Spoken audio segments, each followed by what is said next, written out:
হাততালি।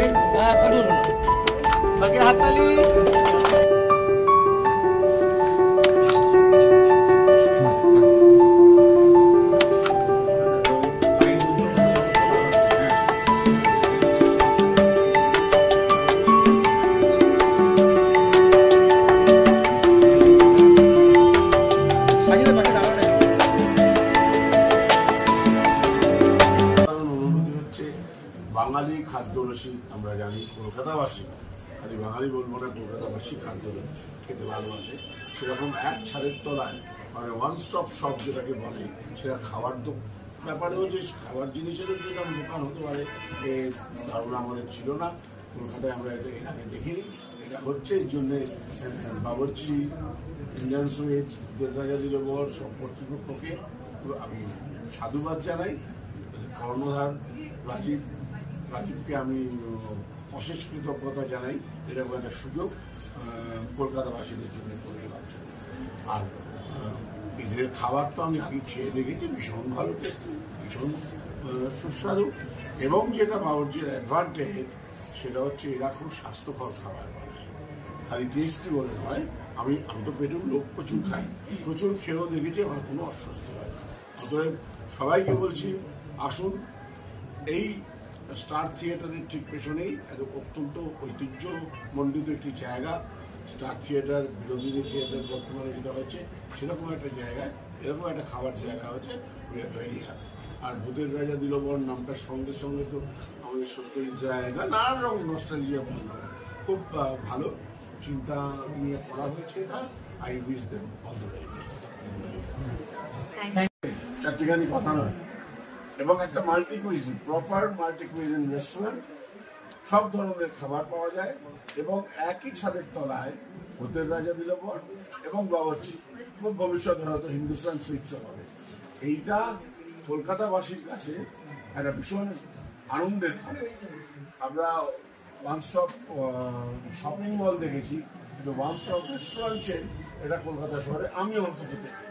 আমি ভূতের রাজা দিলবরকে সমস্ত শুভেচ্ছা জানাই এবং কর্ণধার রাজীবকে জানাই আমার অন্তরের ধন্যবাদ। এখানে যেমন চাইনিজ পাওয়া যায়, তন্দুর পাওয়া যায়, তো তোমার কোন কুইজিনটা পছন্দ? উমা, আমি তো সব ভালোবাসি। আমি তো খাবার হলেই হয়, খুব খাই, ভীষণ খাই। কিন্তু ভূতের রাজা দিলবর সম্বন্ধে যেটা বলার, যেহেতু আমি এত খাই, এই গতকালও আমার শুটিং ছিল ওদের ওখানে, খেয়েছি, আমার কিন্তু কোনো কষ্ট হয়নি, কোনো অস্বস্তি হয়নি। তার মানে এরা খালি সুস্বাদু খাবারই বানায় না, স্বাস্থ্যকর খাবার বানায়, এটা বুঝছো। তুমি তো আমাদের মোটামুটি হিন্দুস্তান খেয়েছো, লাল রকম মিষ্টি খেয়েছো, ভূতের রাজা দিলবরে খেয়েছো, এখন হাতিবাগানে এই তো প্রথম আমরা আসলাম, যেটা এখানে মাটির কুইজিন ছিল না, যেখানে বিরিয়ানি ছিল না, যেখানে চাইনিজ ছিল না, তন্দুর ছিল না, এখন এখানে নিয়ে আসলাম। তো তোমার কি মনে হয় যে উত্তর কলকাতাতে আমাদের কিরকম রেসপন্স পাবো এখানে? নিশ্চয়ই ভালো পাবে, কারণ আমরা জানি কলকাতাবাসী খাদ্যরসিক, তার মধ্যে উত্তর কলকাতায় খাবারের ব্যাপারে সুনাম আছে। আমরা ছোটবেলা থেকে, আমার পিসির বাড়ি এখানে, শ্বশুর বাড়ি ছিল, আলুর চপ থেকে শুরু করে কবিরাজি সবকিছুই আমাদের উত্তর কলকাতায় এক্সপেরিমেন্ট করে। বিভিন্ন অনেক নাম করা রেস্টুরেন্ট আছে, সেই নামকরণটা এখানে মানে সেই নামগুলো বলা এখানে হয়তো সমীচীন হবে না, কিন্তু ভূতের রাজা দিলবর সব কিছুর মধ্যেও মাথা উঁচু করে দাঁড়িয়ে থাকবে। এটা সাইন্টিফিক্যালি রান্না করা হবে, একটু তেল মশলা কোনোটাই নয়, কিন্তু সুস্বাদু। সব মিলে খুব ভালো লাগছে, জমজমাট সবাই খাওয়া দাওয়া। ক্যালকাটা তো আমাদের সবারই একটা ভালোবাসার জায়গা, সেই পুজোর কারণেই হোক, খাওয়া দাওয়ার কারণেই হোক, আন্তরিকতার কারণেই হোক, সব কিছু ভালো লাগছে। পরপর একদম পুজোর আগে রাত স্বাধীনতা দিবসে প্রার্থনা আমাদের অনেকদিন ইচ্ছা ছিল যে উত্তর কলকাতাতে একটা মাল্টি কুইজিন রেস্টুরেন্ট হোক, তো এইটা স্বপ্নটাকে পূরণ হলো আজকে। যে ভূতের রাজা দিলবর এবং বাবরচি পাশাপাশি আজকে আমাদের ওপেন হলো। আর এখানকার না মানে ভূতের রাজা বাঙালি যখন সবাই এখানে খেতে আসে, সবাই বলতো কেন আপনার বিরিয়ানি করেন না, কেন চাইনিজ করেন না। এর অনেক দিন একটা ডিমান্ড ছিল। সেই ডিমান্ডটা আজকে ফুলফিল করো।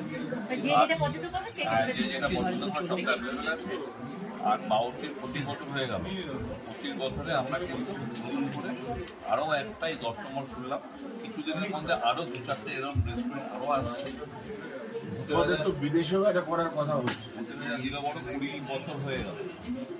আমরা খুব খুশি, বাইরে যাচ্ছি, আমেরিকাতে আমাদের আছে, ইউকেতে হচ্ছে, অস্ট্রেলিয়াতে আমাদের কথাবার্তা চলছে এবং ইউএসএতেও কথাবার্তা অলরেডি চলছে যে আরও যে ফ্রান্স, কানাডাতে যেটা করা যায়।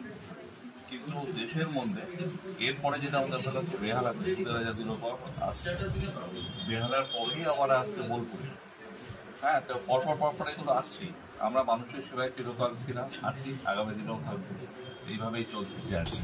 আমার দুটো কথা বলার আছে, যে এই ভূতের রাজা দিল মদ দিয়ে যদি ডোনাল্ড ট্রাম্পকে একটু ঠান্ডা করা যায়, সারা না বিশ্বাস হচ্ছে। আর দ্বিতীয় কথা হচ্ছে, তোমাকে একটা অনুরোধ আছে, মাঝে মধ্যে আমাদের রেস্টুরেন্টে খেতে আসো। বাঙালি সবাই ডিসকাউন্ট দিয়ে দেবো, ওটাই বেটার হবে।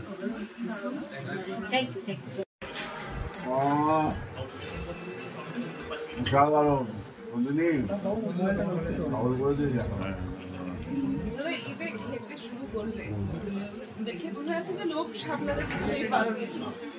এই যে নতুন করে একটা ব্রাঞ্চ হলো, সেখানে জন্য এবার কি মনে হচ্ছে যে এখানে আবার খেতে আসতে হবে? রেস্টুরেন্টে খাবো না, ছোটবেলা থেকে যখন নিজেরা অর্থ উপার্জন করতে শুরু করিনি, তখন তো ওই গাছ ভাড়া বাঁচিয়ে খাওয়ার রেস্টুরেন্টে খাবার আমাদের প্রবণতা আছে। তারপর আস্তে আস্তে নিজেদের হাতে অর্থ আসতে শুরু করে যে আমরা খাই, খুব খাই, ঘরে বাইরে সর্বোচ্চ। নতুন যেখানে রবীন্দ্রনাথ আছে সেটাই তো বোলপুর সাথে রেখে জানা আছে। আর বেহারা যে বললাম সুন্দিরাজা রাজদরবার, ওখানে আছে। আর এরপরে নেক্সট আমাদের যে গ্র্যান্ড প্রোগ্রামগুলো আছে সেটা আমরা ইউরোপেও আমরা খুব সম্ভবত ডিসেম্বরে আমাদের সুন্দরাজা দিলবর আসছে লন্ডনে। এবং ইউরোপের কাস্টমাররা বলেছে আমরা কিন্তু কোনো সাহেব বা লোকাল কোনো লোককে চাই না, এই কলকাতার দুজন জানো এরকম আমরা অবস্থা রাজি হয়েছে, কি করা যাবে। এবং সেখানে কি তুমি কোন ডিশটা চাইবে যেটা থাকবে? বিরিয়ানি এবং চ্যাটার্জিকে ওই খাবারের লোক গোগ্রা সিগনেচারের প্রতি আমি এখন সেরকম খাই। আর বিরক্ত করা যাবে। রাজুদাকে শেষ একটা প্রশ্ন করবো, সেটা হচ্ছে যে তোমার যখন এতগুলো ব্রাঞ্চ রয়েছে, মানে এটা কনফার্ম যে তুমি লোকে খাওয়াতে ভালোবাসো, তুমি নিজে কতটা ফুডি? সবথেকে বড় কথা, তুমি যদি নিজে ফুডি না হও না, তাহলে তুমি রেস্টুরেন্ট ওপেন করতে পারবে না। আমি হয়তো রান্না করতে পারি না, আমি হয়তো শেফ বুঝি, কিন্তু আমি খাবার টেস্টটা বুঝি, কোন খাবার কি হতে পারে সেটা আমি বুঝি। এবং দুটা রাজা বা বাবা কিন্তু তুমি দেখবে যে খাবারের যে টেস্ট করো না, যেটা আমার জিভে যেটা ভালো লাগে সেই টেস্ট করেই কিন্তু করা আছে, সেটা বাঙালি হোক বা অবাঙালি হোক, যে টেস্টে তুমি বলো। তো সুতরাং আমি যদি ফুডি না হতাম তাহলে কিন্তু আমি এটা করতে পারতাম না। ছোটবেলায় স্কুল থেকে বেরিয়ে প্রত্যেকদিন একটা নির্দিষ্ট দোকানে বিরিয়ানি খেতাম, রোল খেতাম, কোথাও ফুচকা খেতাম। আমি জন্ডিস হয়ে গেছিল খেয়ে এরকম অবস্থা, প্রচুর ঘুরেছি, খাওয়া ছাড়িনি। কোলেস্ট্রল এখন অনেক হাই, ওষুধ খেয়ে কন্ট্রোলে আছে। কিন্তু যখনই কুইজিন হয়, আমি কোথাও না কোথাও আমাকে দেখতে হবে কোনো না কোনো রেস্টুরেন্টে আমি সবসময় খাই, খেতেই থাকি। এবং নতুন নতুন এক্সপেরিমেন্টাল ফুড যাতে আরো বের করা যায় সেই চেষ্টাটা সবসময় করি। চলো যাবো, আর অফ করবে না।